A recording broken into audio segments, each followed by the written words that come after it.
My name is Irene Yolette, and I'm 32 years old. 5 years ago, my sister told my parents I dropped out of medical school. She lied, and that one lie cost me my entire family. They cut me off. They blocked my number. They skipped my residency graduation. They weren't at my wedding. For 5 years, I was no one's daughter. Then last month, my sister was rushed into the emergency room. Bleeding, unconscious, dying. The trauma team paged the chief surgeon. The doors opened, and when my mother saw the name on the white coat walking toward her daughter's stretcher, she grabbed my father's arms so hard it left bruises. Before we get into this, please take a moment to like and subscribe, but only if this story truly resonates with you.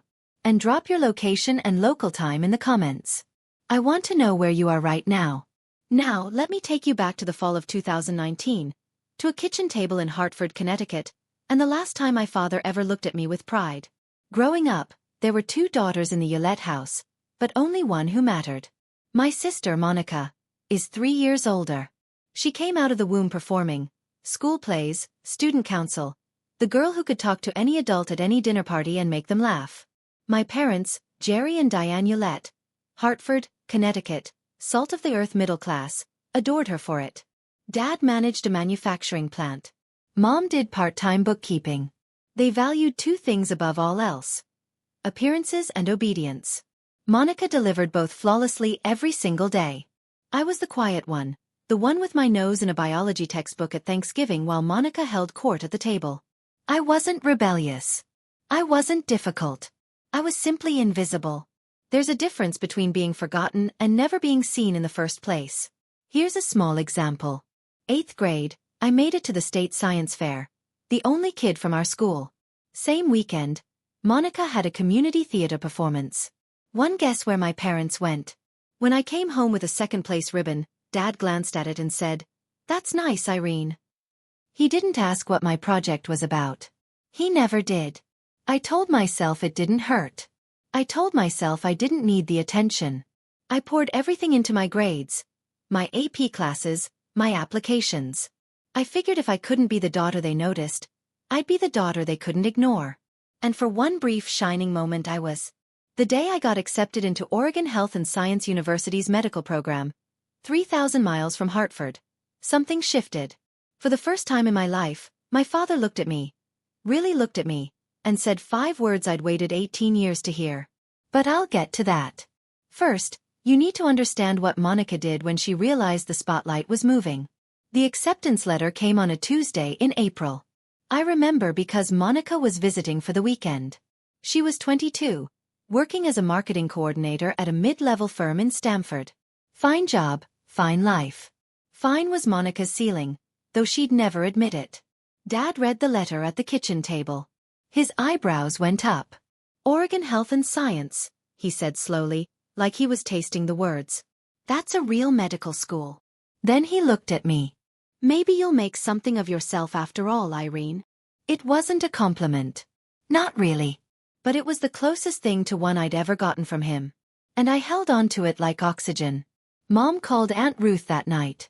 She called her sister. She called 2 neighbors. Irene got into medical school. Can you believe it? Her voice had a pitch I'd never heard before. Pride. Genuine, undiluted pride directed at me. At dinner, I glanced across the table at Monica. She was smiling, but it was the kind of smile that stops at the mouth. Her eyes were doing something else entirely. Calculating, measuring, recalibrating. I know that now. At the time, I just thought she was tired from the drive. That week, Monica started calling me more. 2, 3 times a week. How's packing going? Who's your roommate? What's Portland like? She asked about my schedule, my classmates, my professors. She remembered every name I mentioned. I thought my sister was finally seeing me. I thought maybe my getting into med school had unlocked something between us, respect, connection, whatever it is that normal sisters have. I was feeding her ammunition. Every detail, every name, every vulnerability, and I handed it all over with a grateful smile. 3rd year of medical school. That's when everything cracked open. My roommate, my best friend, was a woman named Sarah Mitchell. She'd grown up in foster care, no family to speak of, And she was the single reason I survived first year. When I called home once during a brutal anatomy exam week, and Mom said, "Can't talk, Irene. Monica's having a rough day at work," it was Sarah who sat on our apartment floor with me and said, "Their loss. Now get up. We have cadavers to memorize." Sarah was diagnosed with stage 4 pancreatic cancer in August of my 3rd year. No family, no support system, just me. I went to the dean's office the next morning, explained the situation. He approved a formal leave of absence, 1 semester, caregiver status, paperwork filed, spot held. I would come back in January. It was all documented, all legitimate. I moved into the spare bedroom at Sarah's apartment, drove her to chemo, held her hand in the oncology ward at 3 o'clock in the morning when the pain got so bad she couldn't breathe. I called Monica to tell her. I don't know why. Maybe I still believed she was the sister she'd been pretending to be. I told her about Sarah, about the leave, about the plan to return in the spring. Monica's voice was syrup. "Oh my God, Irene, I'm so sorry. Take all the time you need. I won't say a word to Mom and Dad. I know they just worry." 3 days later, she called our parents. I don't know the exact words she used that night.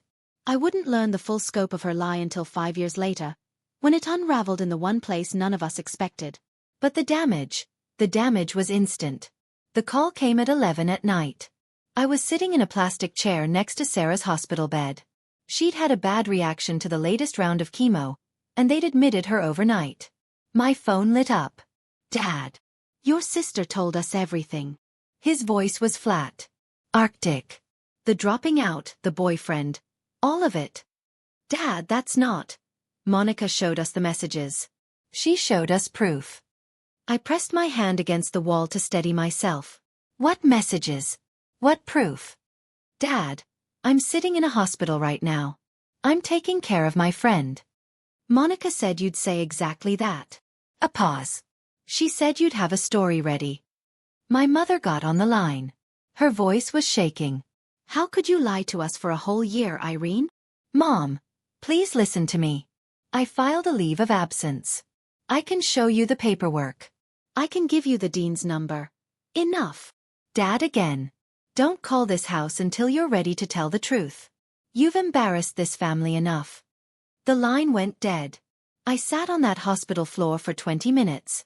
Sarah's 4 beeped on the other side of the curtain. My phone screen still showed the call duration. 4 minutes and 12 seconds. That's how long it took my parents to erase me. 20 minutes. Later, a text from Monica. "I'm sorry, Irene. I had to tell them. I couldn't keep your secret anymore."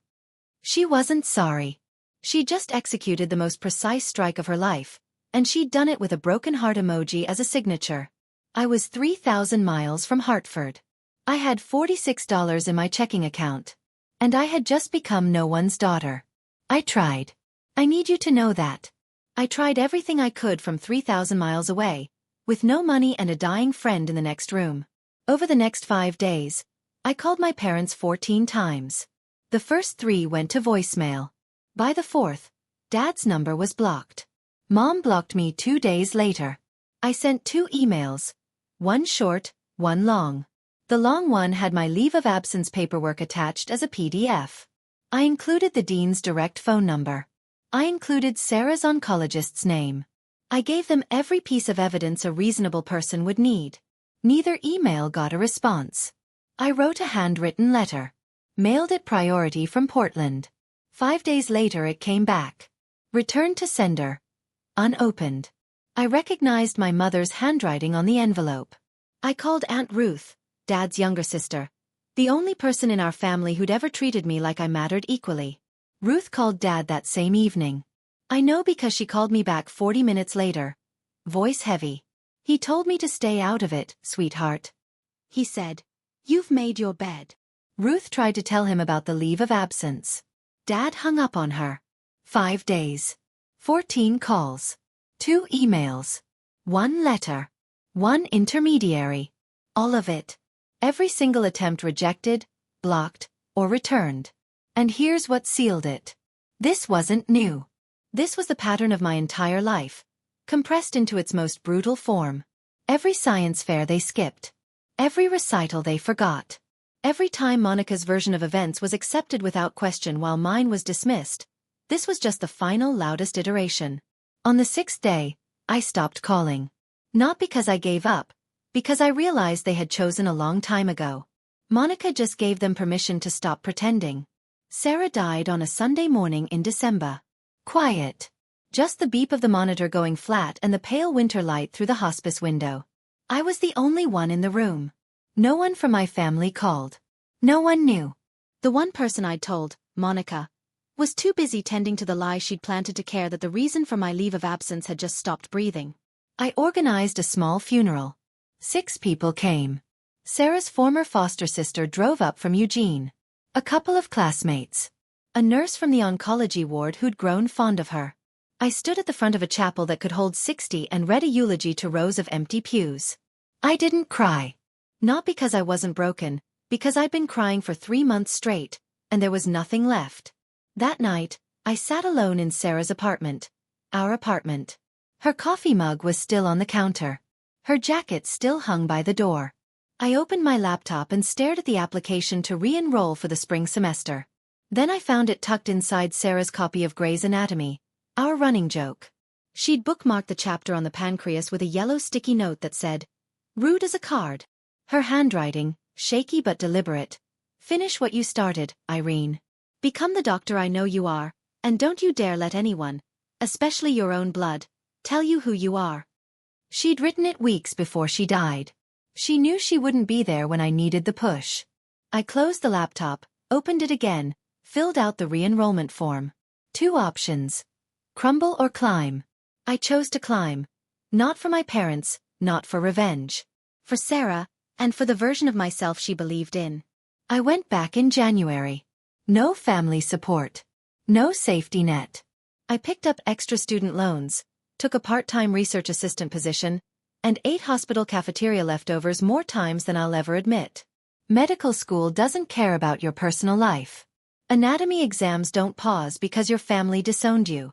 12-hour clinical rotations don't get shorter because you cried in the supply closet at 2 in the morning. So, I stopped crying and started working. I worked like my life depended on it because, in a way, it did. I graduated on time. No one from Hartford came. I matched into a surgical residency at Mercy Rest Medical Center back on the East Coast. A Level 1 trauma center, one of the busiest in Connecticut. That's where I met Dr. Margaret Thornton. Maggie. 58 years old. Chief of Surgery Emeritus. Built like a steel cable wrapped in a lab coat. She became the mentor I desperately needed and the mother figure I'd lost. 3rd year of residency. I met Nathan Coldwell. He was a civil rights attorney doing pro bono work at a community clinic near the hospital. Calm eyes. Dry humor. The first person I told the full story to who didn't flinch, didn't pity me, didn't try to fix it. He just listened. Then he said, "You deserve better." 4 words. That was enough. We got married on a Saturday afternoon in Maggie's backyard. 30 guests. Nathan's father walked me down the aisle. I'd sent an invitation to Hartford. It came back the way my letter had. Unopened. Aunt Ruth was there though. She cried enough for 2 parents. After the ceremony, Maggie handed me a sealed envelope. "A nomination," she said. "Don't open it yet. You're not ready." I tucked it in my desk drawer without asking questions. 5 years passed. I became someone they wouldn't recognize. Now, I need to pause here for a second. If you've ever been in a situation where your family refused to hear your side, where the truth didn't matter because someone else's lie was louder, drop a fire in the comments. And if you think my parents are going to regret this, type karma. Let's keep going, because what happened next? Even I didn't see it coming. January. Present day. I'm 32 years old. I'm the chief of trauma surgery at Mercy Rest Medical Center. I have a house in the suburbs with a porch that gets good morning light, a husband who makes me laugh every day, and a golden retriever named Hippocrates, Hippo for short, who has never once judged me for eating cereal at midnight. It's a good life. A real one. Built brick by brick with my own hands. But there's a specific kind of ache that never fully fades. It lives in the hollow space between your ribs, right where a family is supposed to be. I don't wake up crying anymore. I don't check my phone hoping for a Hartford area code. But every Thanksgiving there's a moment, just a flash, where I set the table and count the plates and feel the absence like a phantom limb. Aunt Ruth still calls every Sunday. She's my thread back to that world. I never ask about them, but I always listen when she volunteers information. Mom and Dad are healthy. Monica got divorced 2 years ago. She's selling medical devices now. The irony is not lost on me. Last week, Ruth called with something different in her voice. Cautious. Irene, there's something I need to tell you about Monica. Something concerning. Before she could finish, my hospital pager went off. Trauma activation. I told Ruth I'd call her back. I never got the chance because what Ruth was trying to tell me was already on its way, hurtling down I-91 at 60 miles per hour in a sedan that was about to run a red light. And within the hour, the thing Ruth was warning me about would be lying on my operating table, bleeding out, with my parents in the waiting room and my name on the chart. I just didn't know it yet. Let me back up. Because what Monica did wasn't a single lie. It was a campaign. Ruth had been feeding me pieces over the years, reluctantly, carefully, like she was defusing a bomb one wire at a time. And the picture she painted was worse than I'd imagined. For 5 years, Monica maintained the narrative. At every Thanksgiving, every Christmas, every family gathering, she performed the role of the grieving older sister. We don't really talk about Irene, she'd tell cousins. It's too painful for Mom and Dad. She'd shake her head, lower her voice, let the silence do the work. But she didn't stop at silence. She added details. She told our grandmother that I was homeless. She told Uncle Pete's wife that she'd heard from mutual friends I was in and out of rehab. She told our mother on Christmas Eve 2 years ago that she had tried to reach out to me and I had refused, that I was the one who cut them off. She flipped the entire story. At Thanksgiving, Ruth told me once, voice tight with fury, she said, I've begged Irene to come home. She won't even answer my calls. I think she hates us. Meanwhile, I was 3 floors deep in an operating room saving a teenager's life. The genius of it, and I use that word with disgust, was that Monica didn't need my parents to forget me. She needed them to believe I had abandoned them. That way, their grief became proof. Their silence became justified. And she remained exactly what she'd always been. The loyal daughter, the only one who stayed. She wasn't protecting them. She was protecting her position. And there was one more thing Ruth told me. Something I didn't learn until much later that made the whole picture even darker. But I'll get to that. Nathan told me this over coffee one morning 6 months ago. He'd been sitting on it for 2 years. There's something I didn't tell you, he said, setting his mug down carefully, the way he does when he's about to deliver bad news in his lawyer voice. 2 years ago, I got a call from HR at your old hospital. Someone using a fake name had contacted them asking about the employment status of Irene Yolette. They wanted to know if you'd ever been disciplined, if your credentials were legitimate. I stared at him. Who? I had a colleague trace the inquiry. The IP address came back to Hartford. The kitchen went very quiet. Hippo's tail thumped against the floor. The coffee maker hissed. She was trying to find something, I said. Anything. Nathan confirmed. Anything she could use to keep the story alive, to prove you were a fraud. She didn't find anything. No, because there's nothing to find. I wrapped my hands around my mug tight. I could feel the heat bleeding through the ceramic. She didn't just lie about me once, Nathan. She's been hunting me. He reached across the table and put his hand over mine. That's not sibling rivalry, Irene. That's something else entirely. He was right. Monica hadn't told a lie and moved on. She had built an architecture of deception, load-bearing walls, reinforced beams, and she'd spent 5 years making sure none of them cracked. Every holiday story, every whispered rumor, every fake inquiry was another brick. I could have done something then, called a lawyer, confronted my parents, blown the whole thing open, but I didn't because life was about to do it for me in the most brutal, public, and ironic way imaginable. And it started with a pager at 3 o'clock in the morning. Thursday night. January. 3:07 a.m. The pager dragged me out of a dead sleep. Nathan shifted beside me, murmured something. Hippo lifted his head from the foot of the bed. The screen glowed in the dark. Level 1 trauma.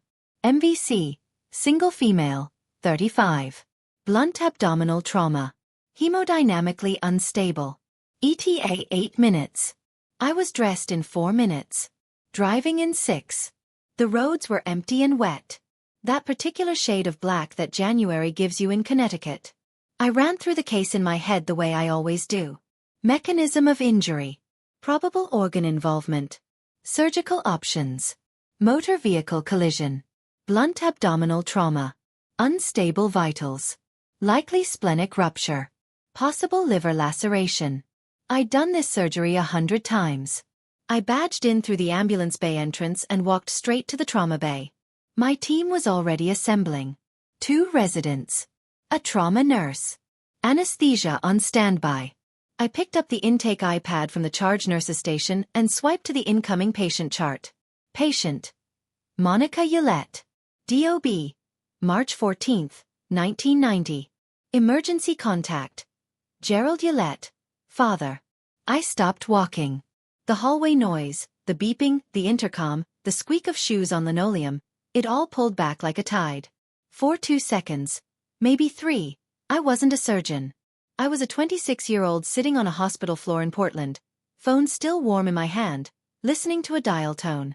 Dr. Ullette? My charge nurse, Linda, appeared at my shoulder. You okay? I looked up, blinked, set the iPad down. I'm fine. Prep Bay 2, and Page Drive Patel. I want him on standby. The ambulance siren wailed in the distance, getting closer. And behind that ambulance, I knew before I could see them, were 2 people I hadn't faced in 5 years. The ambulance doors cracked open, and the stretcher came fast. Monica was strapped down, unconscious, oxygen mask fogging with shallow breaths, blood on her shirt, one hand hanging limp off the side rail. The paramedics rattled off numbers, blood pressure dropping, heart rate climbing, 2 large-bore IVs running wide. Behind them running came my parents. My mother looked like she'd aged a decade. Hair thinner, face drawn. She was in a bathrobe, slippers on the wrong feet. My father was in a flannel and jeans thrown on in a panic. His face was the color of old paper. That's my daughter, he shouted past the triage nurse. Where are they taking her? I need to talk to the doctor in charge. The nurse, a woman named Carla I'd worked with for 3 years, put both hands up. Sir, family needs to wait in the surgical waiting area. The trauma team is already here. The chief is handling this personally. The chief. Dad grabbed Carla's arm. Get me the chief now. Carla glanced through the glass partition toward the trauma bay. She looked at me, gowned, gloved, my badge hanging from my scrub top. She read the name. Her eyes went wide for just a fraction of a second. I gave a small shake of my head. Not now. Carla composed herself. Sir, the chief is prepping for surgery. You'll be updated as soon as possible. Please, the waiting room is this way. My parents were led down the hall. Mom was whispering prayers, hands clasped so tightly her knuckles were white. Dad kept turning back, looking through every window he passed. She's all we have, he said to no one in particular. Please, she's all we have. I heard it through the partition glass. Every word. She's all we have. As if I had never existed.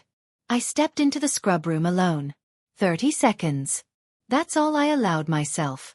I turned on the faucet, let the water run hot over my hands, looked at myself in the stainless steel mirror above the sink. Distorted, warped, the way everything felt right now. Scrub cap on. Badge visible. The face of a woman who had been surgically removed from her own family tree. Now being asked to surgically save the woman who held the saw. Part of me wanted to walk out. Call Patel. Let someone else carry this. Let my parents owe their daughter's life to a stranger, not to me. That would be cleaner. Simpler. But there was a woman on that table with a ruptured spleen and what looked like a grade 3 liver laceration. She was losing blood faster than we could replace it. She was going to die in the next 30 to 40 minutes if the best surgeon in this building didn't operate. And the best surgeon in this building was me. I paged Patel directly. I have a conflict of interest. The patient is a family member. I'm disclosing it now and documenting in the chart.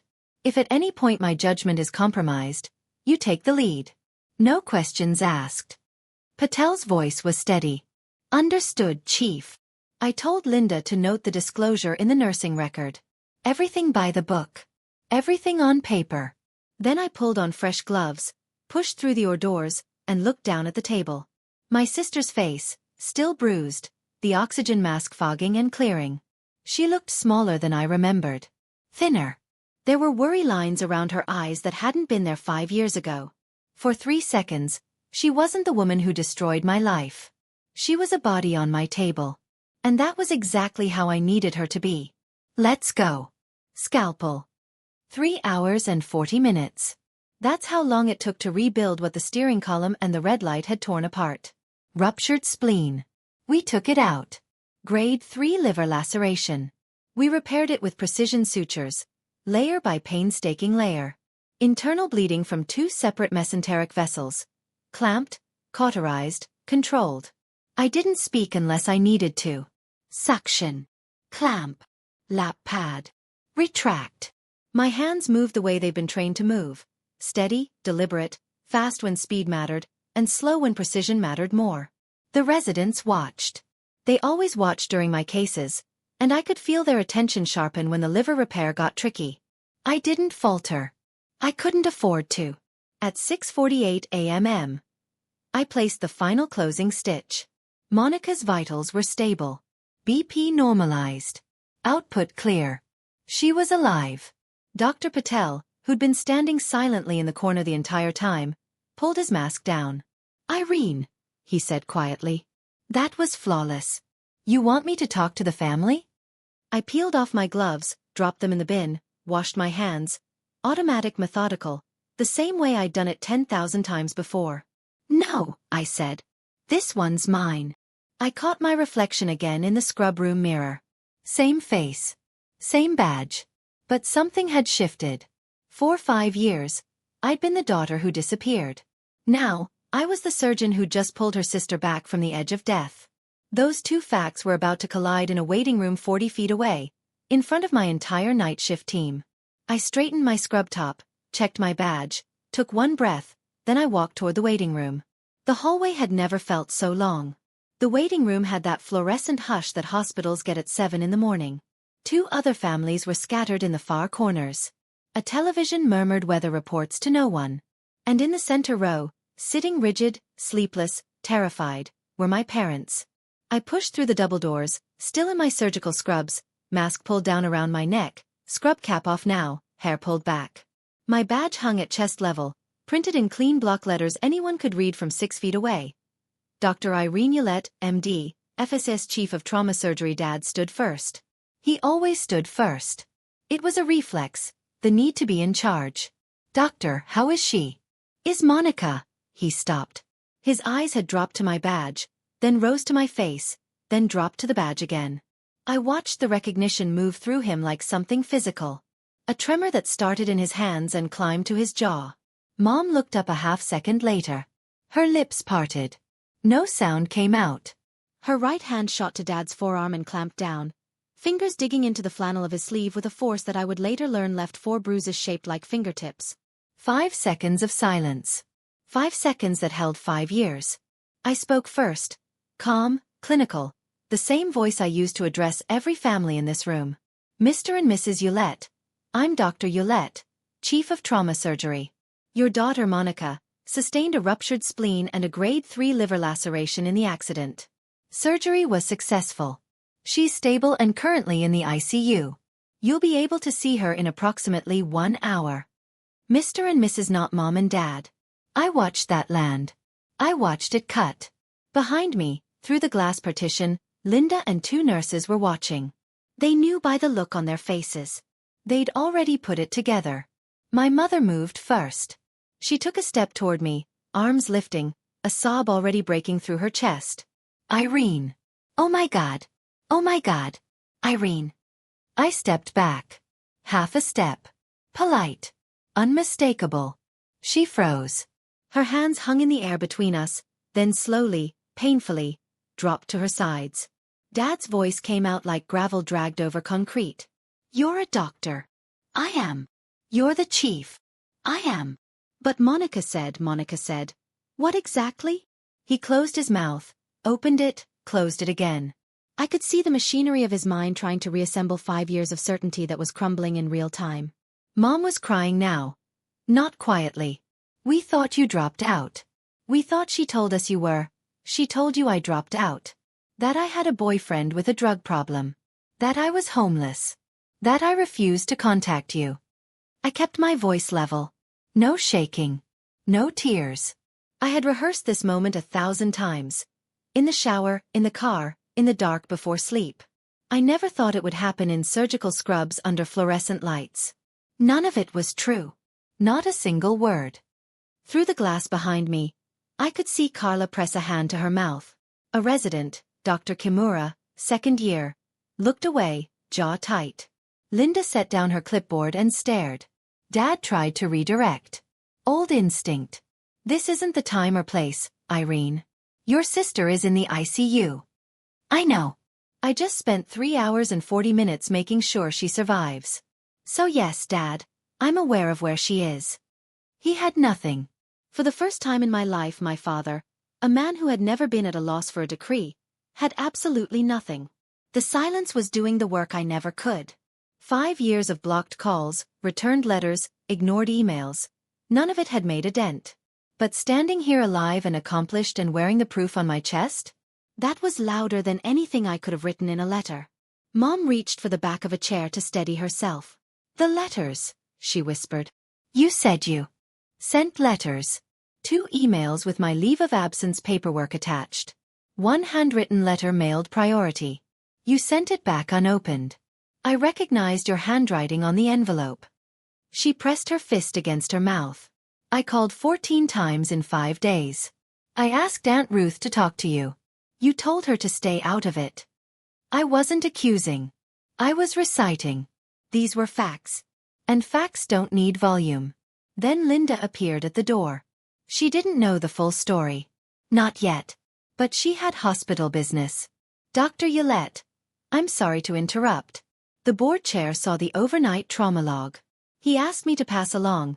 The Physician of the Year Selection Committee sends their congratulations on tonight's surgical outcome. Linda said it the way she'd say anything routine. She had no idea she'd just detonated a second bomb. Mom looked at me. Eyes swollen, mascara gone, bathrobe still on. Physician of the Year. It's an internal recognition. It's nothing. I turned to Linda. Thank you. I need to check post-op vitals. Excuse me. I walked toward the ICU corridor. Measured steps, spine straight. I didn't look back, but I heard my mother's voice behind me, small and ruined. Jerry. What have we done? And I heard something I'd never heard before. My father saying nothing. Because silence for the first time was the only honest thing he had left. 4 hours later. ICU, room 6. Monitor beeping in rhythm. Morning light angling through the blinds. I walked in for the standard post-op assessment. Vitals. Drainage output. Wound check. Routine. Except nothing about this was routine. Monica's eyes were open, glassy, unfocused from the anesthesia, but open. She blinked at the ceiling, blinked at the 4-pole. Then her gaze tracked sideways to me. She squinted. Read my badge. Read it again. The color drained from her face in a way I've seen before, but only in patients who've just been told their prognosis is bad. Irene. Her voice was sandpaper. Good morning, Monica. I'm your attending surgeon. You sustained a ruptured spleen and a grade 3 liver laceration from the accident. Surgery went well. You're going to make a full recovery. You're a doctor. Not a question. A reckoning. I'm the chief of this department. Have been for 2 years. I watched it happen. The same spectrum Dad had gone through, but slower, because Monica was processing it through a morphine drip and what I suspect was dawning terror. Confusion first. Then disbelief. Then fear. And then there it was. The expression I'd seen my whole life. The quick flicker behind the eyes. Calculation. Even now, lying in a hospital bed with my sutures holding her liver together, Monica was trying to figure out how to spin this. Irene. Listen. I can explain. You don't need to explain anything to me. I nodded toward the glass door where 2 figures stood in the hallway watching. Faces wrecked, eyes red. You need to explain it to them. I updated her chart, checked the drain, left without another word. I didn't stay to hear what happened next, but the entire ICU floor heard it. Monica's room wasn't soundproof. And neither was the truth. Okay, I have to stop here for a second. What do you think Monica told my parents when they walked into that ICU room? Option A. She finally tells the truth. Option B. She doubles down on the lie. Option C. She plays the victim again. Drop your answer in the comments. And if you haven't subscribed yet, now is the time, because the next part of the story is where everything comes crashing down. I learned what happened from Linda, who heard it from the ICU nurse, who heard it through the glass. If you guessed option C, congratulations. You know my sister. The moment my parents walked in, Monica started crying. Big, heaving sobs that pulled at her stitches and made the heart monitor spike. Mom, Dad, you have to believe me. I never meant for it to go this far. I was scared for her. Dad stood at the foot of the bed. His voice was barely controlled. Monica. Irene is a surgeon. She's the chief of trauma surgery at this hospital. I didn't know that. She said she sent letters, emails. She called 14 times. She asked Ruth to intervene. Mom's voice was flat. Hello. Is that true? She's exaggerating. You know how Ruth tried to tell us. Dad again, and this time his voice cracked. Not from sadness, but from the structural failure of everything he'd believed for 5 years. 2 years ago, Ruth called and said Irene was in residency. A surgeon. You told us Ruth was lying, that she was just trying to cause drama. Ruth doesn't know the whole story. What is the full story, Monica? Mom. Screaming in an ICU. The nurse at the station outside flinched. 2 rooms down, a patient's visitor looked up from their phone. And Monica backed into a corner, IVs in both arms, my sutures in her abdomen, and did what she always does. She pivoted from defense to offense. Fine. She's a doctor. Good for her. But she abandoned this family. She never called because we blocked her number, Monica, Dad said. His hand was on the bed rail, knuckles white. Because you told us to. The heart monitor beeped. The 4 dripped. And Monica, for perhaps the first time in her adult life, had no script. Aunt Ruth walked into the ICU at 9:45 that morning. I'd called her from the scrub room after surgery, not to summon her as a weapon, but because Monica was her niece, too, and Ruth deserved to know. But Ruth came prepared. 5 years of silence will do that to a woman with a filing system and a long memory. She didn't sit down. Didn't hug anyone. She stood in the middle of that room and said, I've been waiting 5 years to have this conversation, and I'm not waiting 1 more minute. She pulled out her phone, opened a folder she'd labeled, I found out later, Irene Proof, and inside were screenshots of every email I'd sent my parents in those first desperate days. The PDF of my leave of absence from OHSU, signed by the dean, stamped with the registrar's seal. My re-enrollment confirmation. A photo of my residency graduation. Me in a cap holding the diploma, Aunt Ruth next to me, the only family member in the frame. She held the phone out. Mom took it with trembling hands. And here, Ruth said, swiping to a text thread. This is from Monica, sent to me 4 years ago. She read it aloud. Don't tell Mom and Dad about Irene's residency. It'll just confuse them. They're finally at peace. The room went still. Monica stared at the ceiling. Her jaw was set, but the calculation was gone from her eyes. What replaced it was something I'd never seen there before. The look of someone who's run out of rooms to hide in. You told me to keep quiet for the family's sake, Ruth said, looking straight at Monica. But this family hasn't had peace. It's had a 5-year blackout. Ruth turned to my parents. And you too, you let this happen, not because you didn't love Irene, but because loving Monica was easier. Nobody argued. There was nothing left to argue with. Mom sank into the chair beside Monica's bed, but she wasn't looking at Monica anymore. She was scrolling through Ruth's phone, reading my emails one by one. Her lips moved as she read. She stopped on the last one, the one I'd sent the night before my residency graduation. I know what it says. I've reread it 100 times in my own sent folder. Mom, I don't know if you'll read this. I graduated from residency today. I wish you were here. I'm still your daughter. I never stopped being your daughter. Mom doubled over in the chair. Not crying. It was beyond that. It was the sound of someone meeting the full weight of a mistake they can never undo. Dad stood at the window, his back to the room, his shoulders shaking. Aunt Ruth told me later it was the first time she had ever seen her older brother cry in 62 years. Not once. Not at their mother's funeral. Not when his business nearly went under. Not ever. He cried now, silently, facing the parking lot while the monitor beeped behind him. Monica lay in the bed. She'd stopped talking. The floor dripped. Her eyes were fixed on a point on the ceiling. There was nothing left to perform. No audience that would believe her. The persona she'd worn for 35 years was lying in pieces on the linoleum, and no amount of charm or tears or clever reframing was going to put it back together. "You missed her wedding, Jerry," Ruth said. Her voice was quiet now. Spent. Nathan's father walked her down the aisle. "Do you understand what that means?" Dad didn't turn from the window, but he spoke. 4 words low cracked down the center. "What have we done?" Not a question. He wasn't asking. He was convicting. And knowing the truth and knowing what to do with it, those are 2 very different things. I came back that afternoon, end of my shift. 22 hours since the pager woke me. But who's counting? My parents were still there. Of course they were. Where else would they go? Back to the house where they'd spent 5 years pretending they only had 1 daughter. Mom stood up the second I walked in. Her face was swollen, eyes nearly shut from crying. "Irene, baby. I'm so sorry. I held up my hand gently but firm. "I hear you, and I believe you're sorry. But sorry is a word. It's a starting place, not a finish line. What I need is time." Dad turned from the window. He looked like he'd aged 5 years since this morning. "We want to make this right. Then you need to understand something." I kept my voice even. This wasn't anger. This was clarity, the kind that only comes after you've burned through every other emotion, and what's left is the truth. Clean and simple. I'm not the girl you sent away.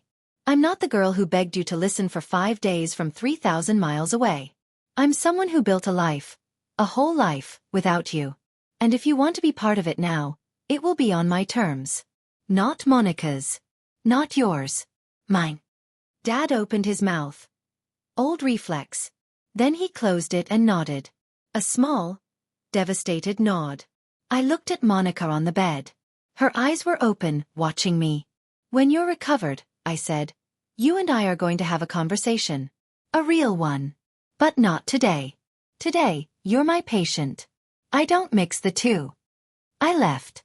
Spine straight. Steps measured. I didn't turn around. I'm not closing the door, but I'm the one who decides when it opens. How wide, and who walks through. 2 weeks later, Monica was discharged. Her incision was healing. The rest of her, not so much. I chose the location. A coffee shop in Middletown, halfway between her apartment and my house. Neutral ground. Nathan came, but sat at a separate table near the window, pretending to read briefs. He wasn't pretending. Monica walked in looking like someone who'd been hollowed out. She'd lost weight. Surgery plus not eating will do that. And the confidence she usually wore like cologne was gone. For the first time in my memory, my older sister looked exactly her age. She sat down, wrapped her hands around a cup she didn't drink from, stared at the table. I didn't do preamble. "I'm not going to yell at you. I'm not going to list every lie. You know what you did. What I want to know is why." Silence. Long enough that the barista called someone's name and it echoed off the walls. Then quiet. "Because you were going to be everything I wasn't, and I couldn't handle it." I let that sit. "That's honest. First honest thing you've said to me in 10 years. I'm sorry, Irene. I know you are. But sorry doesn't give me back the years. Sorry doesn't put Dad at my wedding. Sorry doesn't unsend that box Mom shipped back to me. My high school graduation things, returned like I was dead to her." She looked away. Her eyes were wet. Real tears. I know the difference now. Then she said something I wasn't expecting. "I also called your medical school twice. I tried to get them to revoke your leave of absence. I told them you'd fabricated the caregiver documents." The coffee shop hummed around us. I stared at her. "Your dean wouldn't listen to me. He protected you." "He didn't protect me, Monica. He believed the truth. That's not the same thing." I leaned back in my chair, took a breath. This was the part I'd mapped out the night before. sitting on the kitchen floor with Hippo's head in my lap while Nathan reviewed it with me like a closing argument. "I'm not cutting you out of my life," I said. "But I'm setting conditions." Monica nodded. Small. Defeated. "You will tell the truth, the full truth, to every family member you lied to. Every aunt, every uncle, every cousin who spent 5 years thinking I was in rehab or living on the street. You will correct every single story." "I will. And you'll do it in writing. An email to the family group. All 47 people. Ruth will confirm everyone receives it." Another nod. I met with my parents separately the following week. Nathan drove me. We sat at their kitchen table.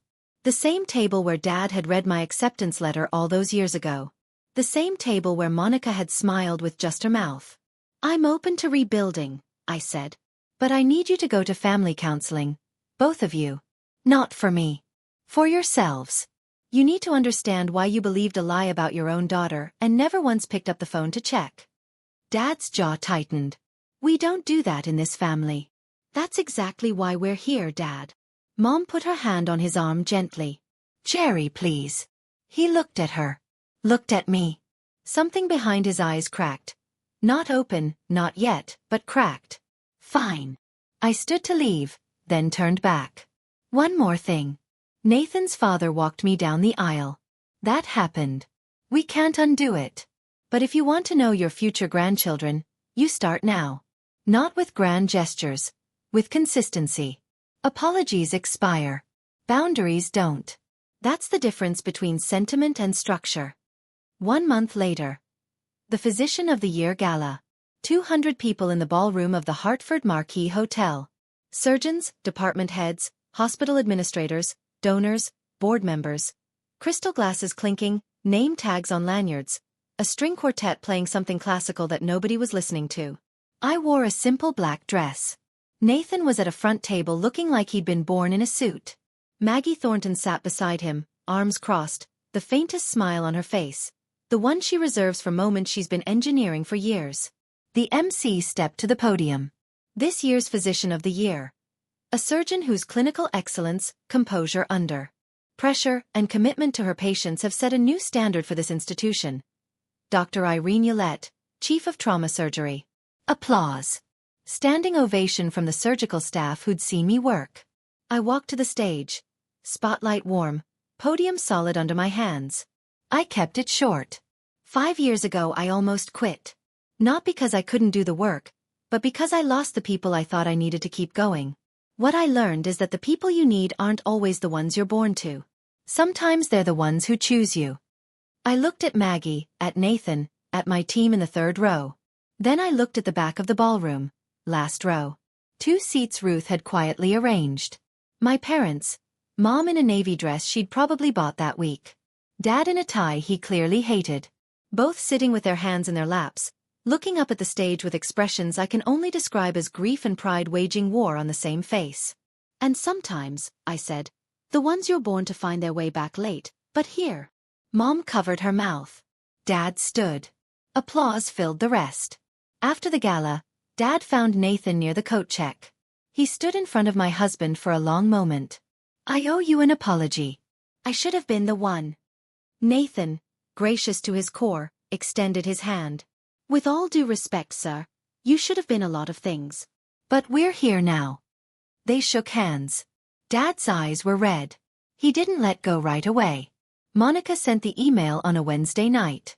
Ruth confirmed delivery to all 47 addresses. I didn't read it until the next morning. Nathan brought me coffee and set the laptop on the kitchen table without a word. He knows when to give me space. It was 3 paragraphs. No excuses. No flowery language. Just the facts laid bare. She had lied about my leaving medical school.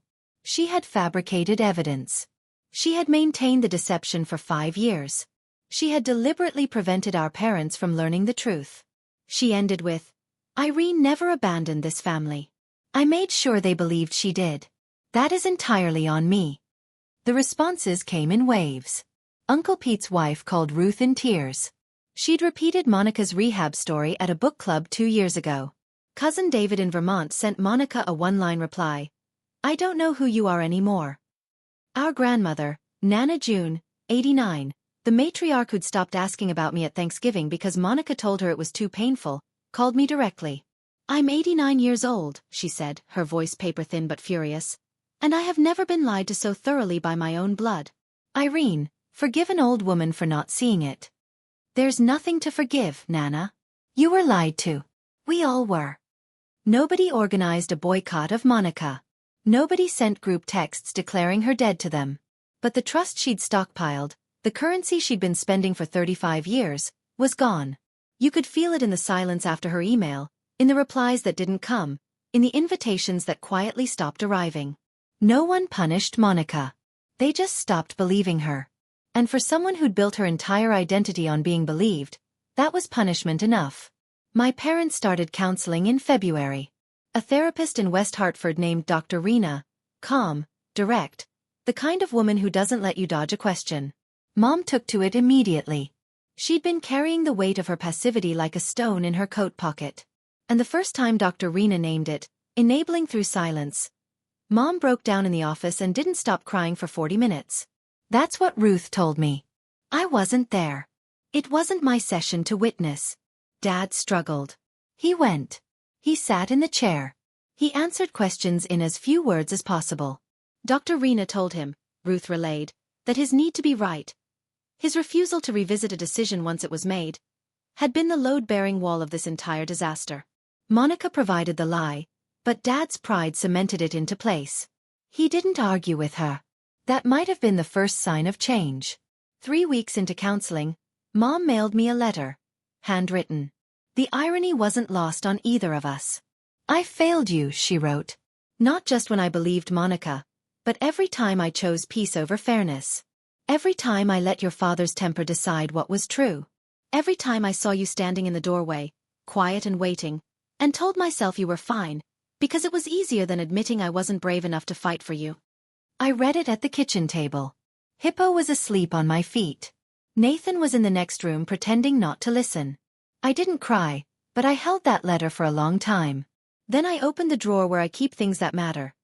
Sarah's card, my returned letters, the wedding invitation that came back unopened, and I placed it inside.